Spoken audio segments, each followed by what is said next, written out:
우리에게 주신 하나님 말씀은 예레미야 42장 1절부터 14절까지 말씀입니다. 예레미야 42장 1절부터 14절까지 말씀을 저와 여러분들이 한 절씩 교독하겠습니다. 이에 모든 군대의 지휘관과 가레야의 아들 요하난과 호시아의 아들 여사냐와 백성의 낮은 자로부터 높은 자까지 다 나아와 선지자 예레미야에게 이르되 당신은 우리의 탄원을 듣고 이 남아 있는 모든 자를 위하여 당신의 하나님 여호와께 기도해 주소서. 당신이 보는 바와 같이 우리는 많은 사람 중에 남은 적은 무리이니 당신의 하나님 여호와께서 우리가 마땅히 갈 길과 할 일을 보이시기를 원하나이다. 선지자 예레미야가 그들에게 이르되 내가 너희 말을 들었은즉 너희 말대로 너희 하나님 여호와께 기도하고 무릇 여호와께서 너희에게 응답하시는 것을 숨김없이 너희에게 말하리라. 그들이 예레미야에게 이르되 우리가 당신의 하나님 여호와께서 당신을 보내사 우리에게 이르시는 모든 말씀대로 행하리이다. 여호와께서는 우리 가운데에 진실하고 성실한 증인이 되시옵소서. 우리가 당신을 우리 하나님 여호와께 보냄은 그의 목소리가 우리에게 좋든지 좋지 않든지를 막론하고 순종하려 함이라. 우리가 우리 하나님 여호와의 목소리를 순종하면 우리에게 복이 있으리이다 하니라. 10일 후에 여호와의 말씀이 예레미야에게 임하니 그가 가레야의 아들 요하난과 그와 함께 있는 모든 군 지휘관과 백성의 낮은 자로부터 높은 자까지 부르고 그들에게 이르되 너희가 나를 보내어 너희의 간구를 이스라엘의 하나님 여호와께 드리게 하지 아니하였느냐. 그가 이렇게 이르니라. 너희가 이 땅에 눌러 앉아 산다면 내가 너희를 세우고 헐지 아니하며 너희를 심고 뽑지 아니하리니 이는 내가 너희에게 내린 재난에 대하여 뜻을 돌이킴이라. 여호와의 말씀이니라. 너희는 너희가 두려워하는 바벨론의 왕을 겁내지 말라. 내가 너희와 함께 있어 너희를 구원하며 그의 손에서 너희를 건지리니 두려워하지 말라. 내가 너희를 불쌍히 여기리니 그도 너희를 불쌍히 여겨 너희를 너희 본향으로 돌려 보내리라 하셨느니라. 그러나 만일 너희가 너희 하나님 여호와의 말씀을 복종하지 아니하고 말하기를 우리는 이 땅에 살지 아니하리라 하며 또 너희가 말하기를 아니라 우리는 전쟁도 보이지 아니하며 나팔 소리도 들리지 아니하며 양식의 궁핍도 당하지 아니하는 애굽 땅으로 들어가 살리라 하면 잘못되리라. 아멘. 신방을 할 때 이제 대부분 성도님들의 기도 제목을 이제 제가 듣고 또 함께 기도하는 시간을 가지게 됩니다. 그리고 필요하다면 뭐 간혹 이제 그 기도해야 하는 상황 속에서 제가 해드려야 될 말씀들을 나누기도 하는데요. 대부분은 말씀하시는 내용들을 이제 메모하고 기도하고 하는 일들이 일반적인데 아주 드물게 제가 기도를 거절한 적이 몇 번 있습니다. 이 이유는 이 기도에 요청하는 내용이 이제 하나님의 뜻과 이제 맞지 않기 때문입니다. 어떤 경우에는 뭐 이제 그런 상황까지 설명을 드려도 그냥 기도나 해주세요라고 말씀을 하시는데 그럼에도 불구하고 이 목회자의 양심상 이제 도저히 용납할 수 없는 기도의 제목을 듣게 되는 경우입니다. 나는 하나님의 뜻을 따르지 않고 있는데 하나님께서는 내 뜻에 따라 응답해 주시기를 바란다라고 하는 것이 이제 불가하다고 여겨지기 때문입니다. 뭐 이거는 이제 꼭 기도를 드릴 때뿐만이 아니라 이제 하나님께 질문하고 하나님의 뜻을 묻는 과정에서도 얼마든지 일어날 수 있는 일이라고 생각이 되는데요. 그러니까 이 하나님의 뜻을 묻기는 묻지만 그 뜻이 이제 우리의 생각과 다르게 나타날 때에 우리가 어떻게 반응할 것이냐라고 하는 이제 질문과 함께 이 기도를 하는 것이나 혹은 하나님의 뜻을 구하는 것이나 이것이 하나님의 뜻에 따라가고자 하지 않는다고 한다면 이제 그 다음의 문제는 이제 우리가 책임을 질 수밖에 없는 일들로 나타나게 된다 하는 것입니다. 지금 이제 이 이스라엘이 이런 문제에 직면하게 되었는데요. 그들은 바벨론이 두려워서 그다라를 죽인 것에 대한 보복이 임할 것에 대한 이제 걱정을 가지고 애굽으로 이제 피난을 가기로 나름 결정을 하고 이제 베들레헴으로 지나가는 길에 잠시 길을 멈추어 섰습니다. 멈추어 쓴 것은 이렇게 해도 되는가? 이거 정말 하나님의 뜻인가? 뭐가 하나님께서 원하시는 것인가라고 하는 질문을 가지고 나온 것이라고 볼 수가 있겠는데요. 그러다 보니까 그들을 이끄는 이 요한안이라고 하는 지도자와 이제 많은 사람, 성경에 표현되기는 높은 자로부터 낮은 자까지 다 예레미야를 찾아와 가지고 질문을 하고 요청을 합니다. 요청하는 내용은 기도를 요청하는 것인데 3절에 보시게 되면 당신의 하나님 여호와께서 우리가 마땅히 갈 길과 할 일을 보이시기를 원하나이다라고 하는 표현을 씁니다. 여기 지금 이제 하나님께서 우리에게 어떻게 하기를 원하시는지를 알려주셨으면 좋겠습니다라고 하는 요청을 하기는 하는데 지금 그 앞에 나와 있는 요 표현, 당신의 하나님 여호와라고 하는 요 표현이 이미 이제 이 하나님의 뜻을 거스를 수 있는 가능성을 가진 이제 표현이라 볼 수 있죠. 뭐 다 그런 건 아니고 이후에도 이제 이 사람들이 우리의 하나님 여호와라고 하는 표현을 쓰기는 씁니다만은 사울이 하나님의 뜻을 거스를 때에 이 사무엘 선지자에게 썼던 표현이 바로 이 당신의 하나님 여호와께 제사하려 한다. 뭐 당신 하나님 여호와께서 원하시는 대로라고 하는 요 표현을 통해서 마치 하나님이 자신과는 아무 상관이 없는 분처럼 이제 이렇게 표현하는 방식 자체가 이미 이제 그들의 마음 속에는 들어보고 하나님의 뜻이 우리의 마음에 들지 아니하면 우리가 원하는 방식대로 이제 길을 찾아 나가겠다 하는 이제 의지를 담고 있는 것이라고 보이게 됩니다. 어쨌든 그들은 이제 표면적으로는 누가 되셨든지 우리가 마땅히 갈 길과 할 일을 이제 보여 달라라고 하는 것을 요청을 하고요. 그렇게 요청하는 중에 이런 약속을 해요. 5절에 보시게 되면 그들이 예레미야에게 이르되 우리가 당신의 하나님 여호와께서 당신을 보내사 우리에게 이르시는 모든 말씀대로 행하리이다. 여호와께서는 우리 가운데에 진실하고 성실한 증인이 되시옵소서라고 하면서 하나님이 뭐라고 말씀하시든지 그 말씀대로 다 행하겠다라고 하는 약속을 예레미야하고 하고 있고요. 이 예레미야하고 하는 약속에 있어서의 증인은 하나님이시다라고 하는 사실까지 밝히고 있어요. 그러니까 하나님이 진실하고 성실한 증인으로 우리가 하나님의 뜻에 따르기로 한 것을 당신과 약속한 것을 반드시 증인해 주시겠다라고 하는 말씀을 드리는 것이지요. 그러면서 약속하는 이유도 이제 6절에 밝히고 있는데요. 우리가 당신을 우리 하나님 여호와께 보내면 그의 목소리가 우리에게 좋든지 좋지 않든지를 막론하고 순종하려 함이라. 우리가 우리 하나님 여호와의 목소리를 순종하면 우리에게 복이 있으리이다 합니다. 자, 여기 이 말씀은 제가 하나님의 음성을 듣기 훈련을 할 때 음성을 들어야 하는 이유 중에 하나로 이제 꼽아드린 말씀이지요. 그것은 하나님의 말씀을 들으면 복이 있다는 거예요. 그 말씀을 듣고 순종하는 자에게 복이 있기에 이 말씀을 듣는 것을 훈련해 나가는 과정들이 다 귀하고 중요하다라고 하는 말씀을 드렸습니다. 자, 이 사실을 지금 이스라엘 백성들이 알고 이제 이 예레미야를 통해서 들려주시는 하나님의 음성을 듣겠다라고 하는 약속도 하고 또 그 약속에 순종하겠다라고 하는 의지까지 이제 겹쳐져 있어요. 그리고 그 순종하는 이유도 그것이 우리에게 가장 복된 길인 걸 알고 있기 때문이라는 사실도 밝힙니다. 이제 문제는 이 아는 것, 그들이 지금 알아서 그들의 입으로 표현하는 이 내용들이 과연 이제 실제적인 행위로 연결되는 믿음인가 하는 데 있어서는 이제 이후에 이제 우리가 그 결과를 보게 될 터인데 1차적으로 여기서 이제 우리가 먼저 짚고 넘어가야 될 것은 아는 것이 믿음은 아니라고 하는 거예요. 많은 지식이 믿음은 아니라는 거예요. 사실 순종하면 복이 된다. 이거 교회 다니면서 모르시는 분도 없으시리라고 생각을 하고 수없이 들어왔던 말씀이라고 생각을 해요. 하지만 모두가 다 순종을 하는가?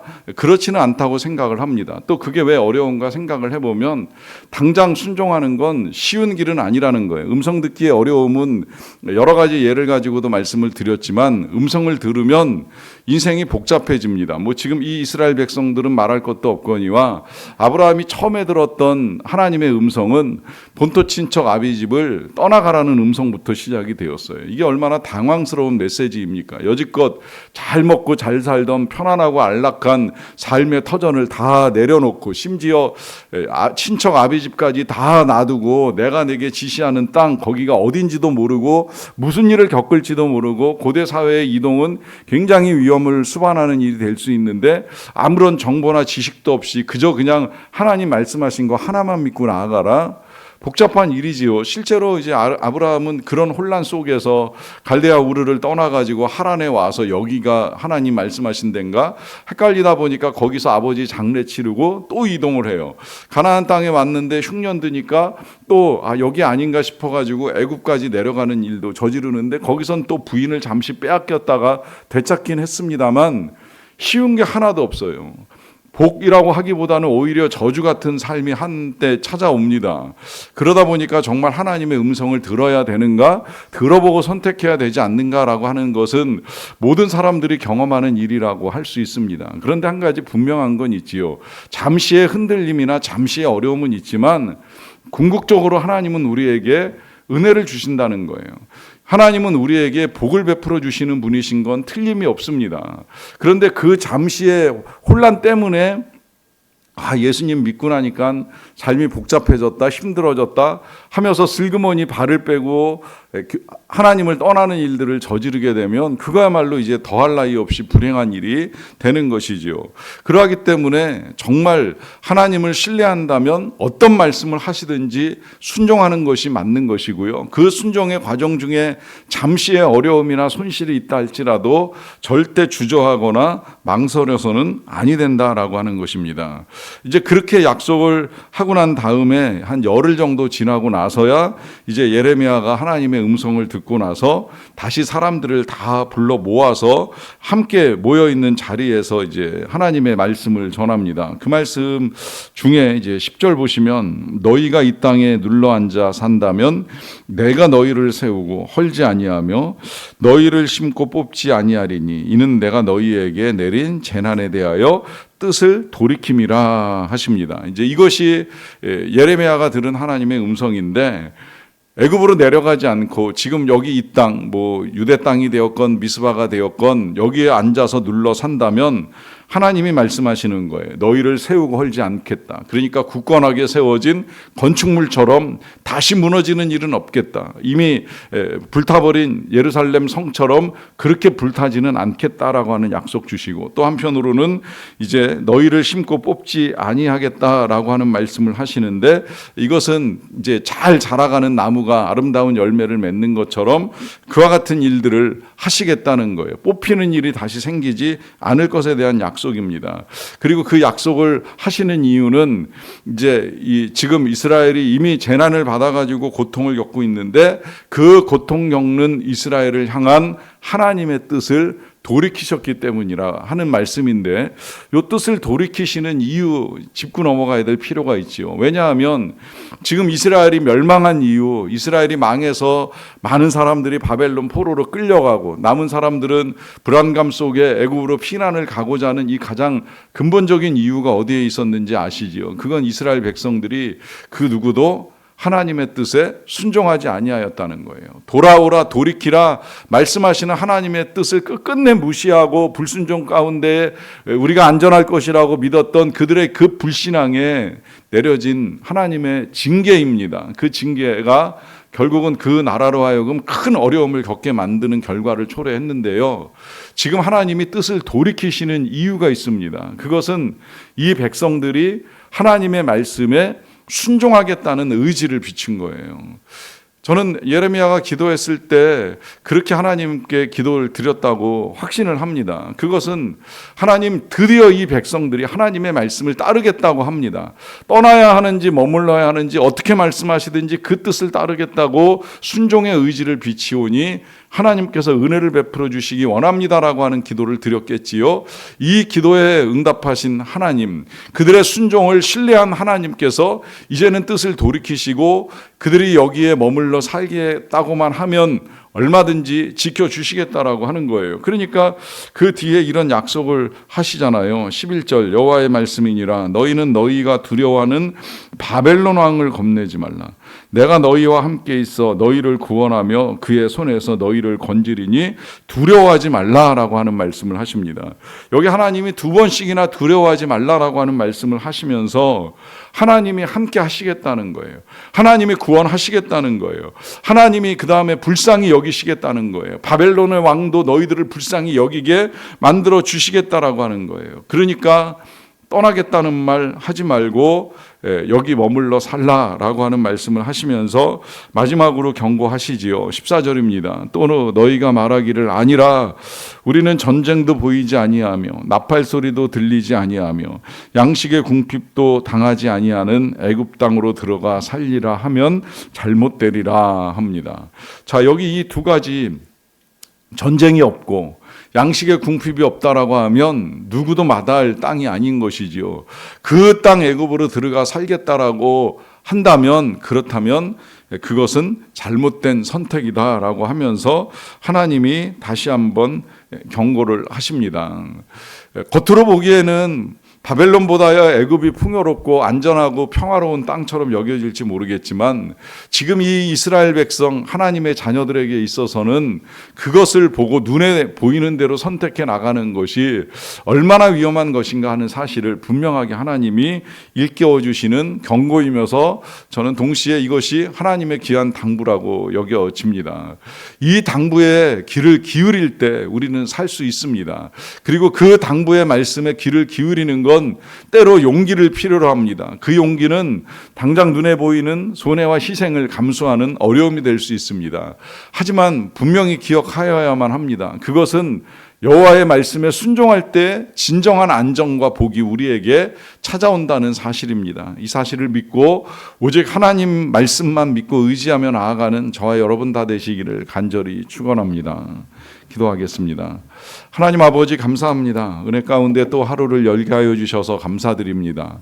날이 많이 추워졌지만 그럼에도 불구하고 우리의 발걸음이 주님과 주님의 말씀을 향할 수 있게 하여 주셔서 감사드립니다. 또 하루를 시작하는 가운데에 하나님의 말씀을 들으며 하루를 열게 하셨사오니 하나님 들음받은 이 말씀을 우리가 순종하는 자들이 되기를 원합니다. 좋든지 아니 좋든지 우리의 판단에 따라 결정하며 순종과 불순종을 선택하는 삶이 아니라 때로 힘들고 어려울지라도 잠시의 환난과 어려움은 있을지라도 하나님의 말씀을 따라가는 삶이 되기를 간절히 원합니다. 그렇게 살아가는 삶 가운데 우리에게 약속하신 복과 은혜가 임할 줄로 믿사옵나이다. 하옵나니 이 믿음을 가지고 오늘도 하나님의 뜻을 구하며 기도하는 모든 주의 백성들의 삶에 복과 은혜를 내리워 주시옵소서. 특별히 가정 안에 믿음의 복이 임하기를 원합니다. 확신의 복이 임하기를 원합니다. 순종의 복이 임하기를 원합니다. 순종에 따라 약속하신 대로 이루어지는 은총이 임하기를 간절히 원합니다. 하나님 복 내려 주시옵소서. 사랑과 화해의 복이 임하기를 원합니다. 분명히 용서하고 용납하라고 말씀하여 주셨음에도 불구하고 여전히 불화와 다툼 속에 있는 가정 안에 하나님으로 말미암는 사랑의 영이 충만하게 하여 주시고 그래서 긍휼히 여기고 불쌍히 여기는 가운데 이루어가야 될 가정의 화평과 천국을 아름답게 이루어갈 수 있는 모든 성도들의 가정이 되게 하여 주시옵소서. 그 밖에도 여러 가지 필요한 은혜가 있사옵나이다. 질병과 싸우고 있고 독감과 싸우고 있고 여러 가지 고통 가운데 신음하는 백성들의 가정에 우리 하나님께서 치료하는 광선을 발하여 주시고 은혜 가운데 고쳐주시고 회복시켜 주시고 필요한 재정을 채워주시고 하나님의 은혜가 계속해서 임하는 그 공급의 능력을 경험하며 나아갈 수 있도록 도와주시옵소서. 진로를 고민하는 가정에 하나님께서 지혜로운 선택의 길들을 열어주시되 무엇보다 믿음으로 사는 자녀들이 되기를 간절히 원합니다. 잘 먹고 잘 사는 길을 찾아나가기 이전에 신앙 안에서 승리하는 길을 찾아나가는 믿음의 자녀들이 먼저 되게 도와주시옵소서. 아버지 하나님 부모님들에게 지혜와 능력을 더하여 주시기를 원합니다. 사랑하는 우리의 자녀들을 어떻게 양육할 것인가 믿음보다 앞서 세속의 원리를 따라가지 않도록 도와주시고 오직 신앙을 선택하는 선택하는 가운데 주시는 성공과 승리의 기쁨을 누리며 나아갈 수 있도록 은혜를 내리워 주시옵소서. 한파 속에서 고통을 당하는 백성들이 늘어나지 아니하도록 긍휼히 여겨주시고 필요한 모든 것들을 채워 주시옵소서. 선교사님들에게도 동일한 은혜를 내려 주시기를 간절히 원합니다. 모든 것 감사드리옵고 예수님의 이름으로 기도하옵나이다. 아멘.